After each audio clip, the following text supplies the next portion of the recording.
Hello everyone, Lawrence Fleming here. I'm going to do a quick abridged video for today because I wasn't able to get it recorded last night. We worked until dark. When you're filming, it's you leave home in the dark and you get home in the dark. 12-hour days.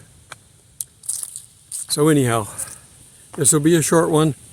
I just want to make sure that you are aware. This last week or so we had a big lottery, and I do like everybody else does. I kind of, I'll buy one ticket.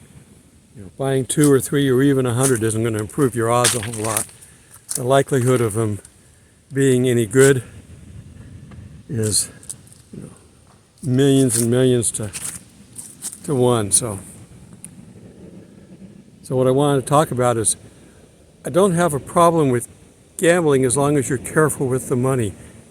Like I said, why buy 100 tickets when you can buy one? Don't spend your lunch money. Don't spend something that's important. The Bible does allow a little bit of gambling, if you will. I don't know if you can call casting lots gambling, but technically it is. So it's okay, just be careful. You're putting God's money up for something like that, so don't waste it. But there's two cases where I want to talk about where they do cast lots. There's more cases than that in the Bible, but 2 that you should know about. When Jesus is on the cross, they put that fancy robe on him because he was king and they were mocking him. Well, they didn't want to cut the robe up and split it between the soldiers, so they drew lots on it. That's in John 19:24. I don't have my Bible with me, so go look it up. John 19:24.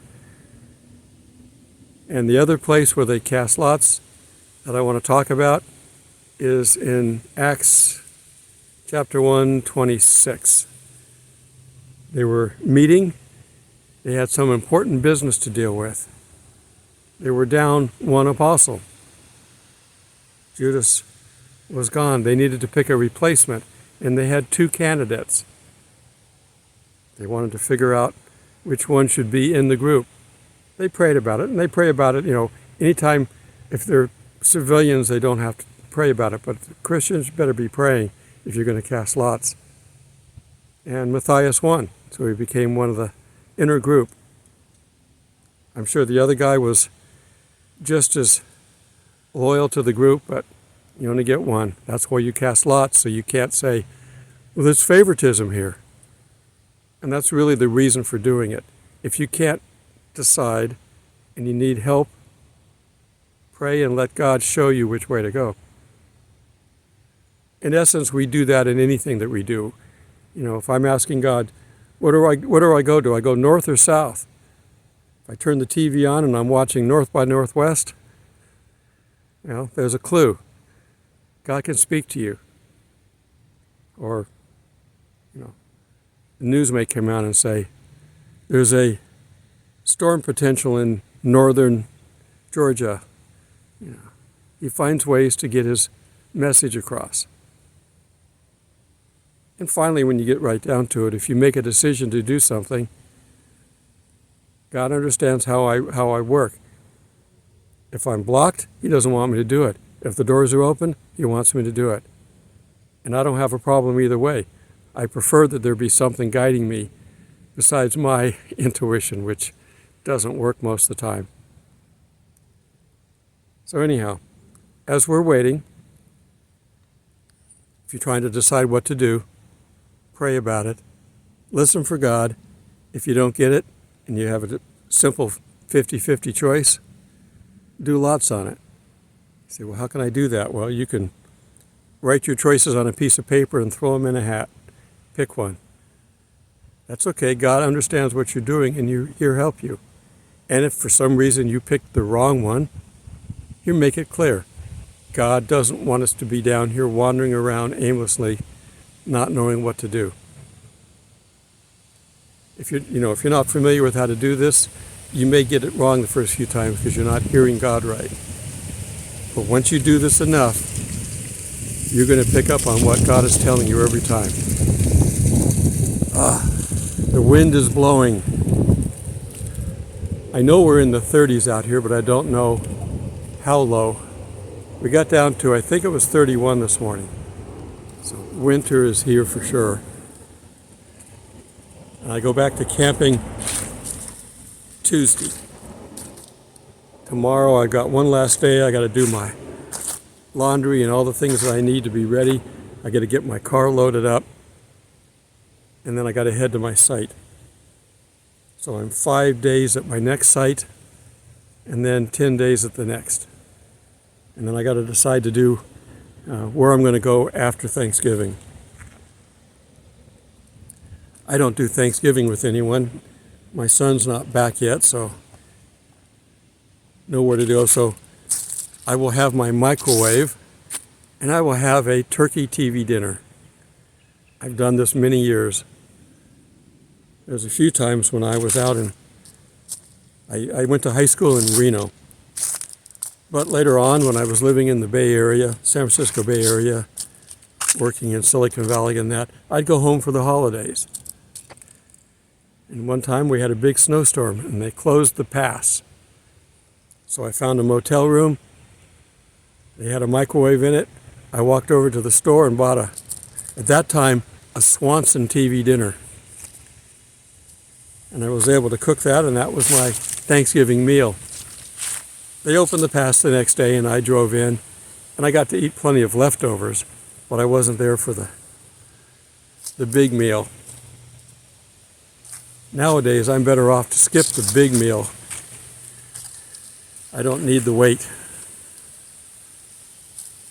But having time with family, that's important.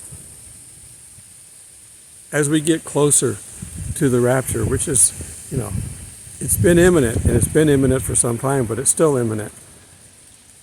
Spend the time with your family. Do other things as well. I mean, you still go to church and do all the normal things, but make sure you're where your family is, because you want to make sure that they're okay at all times. So like I said, this is going to be a short video. I give you the Bible verses. Go look them up. And I'm probably not going to drop the titles in.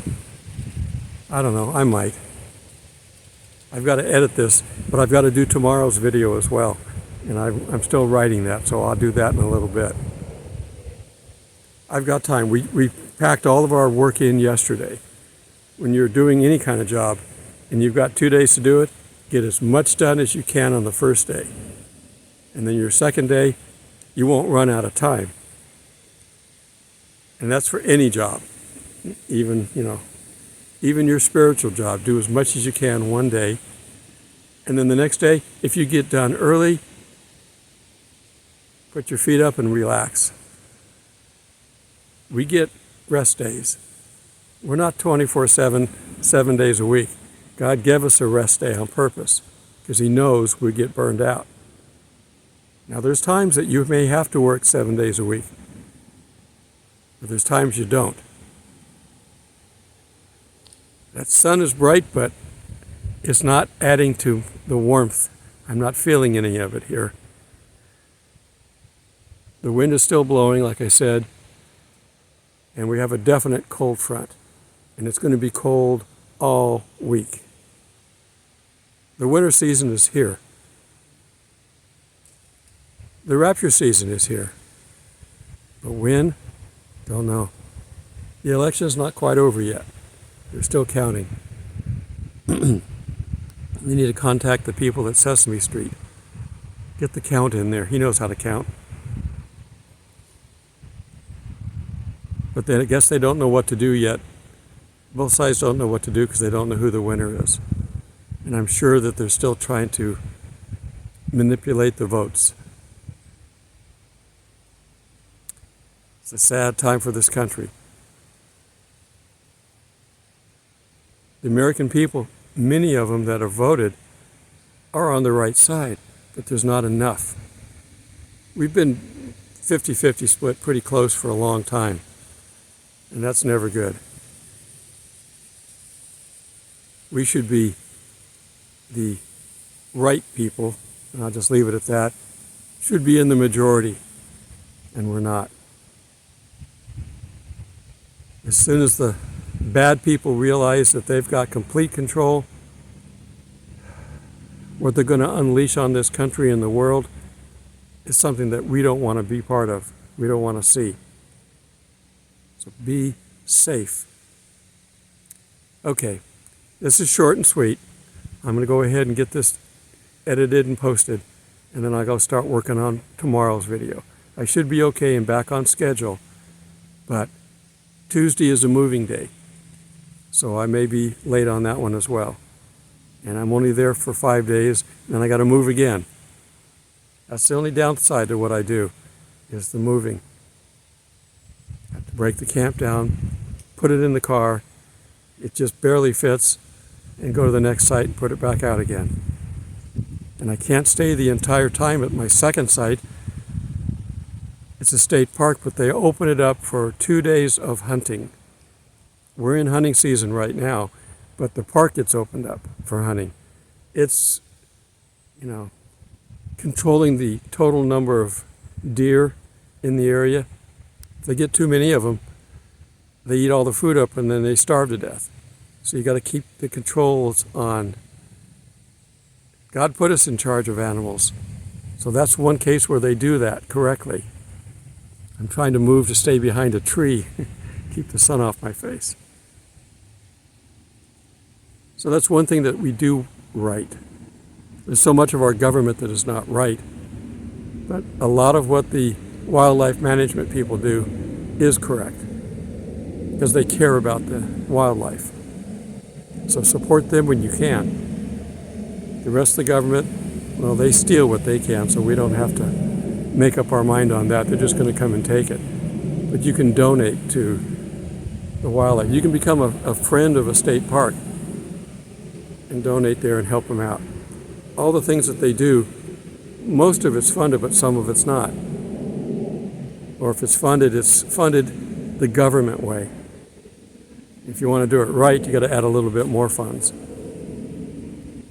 Okay.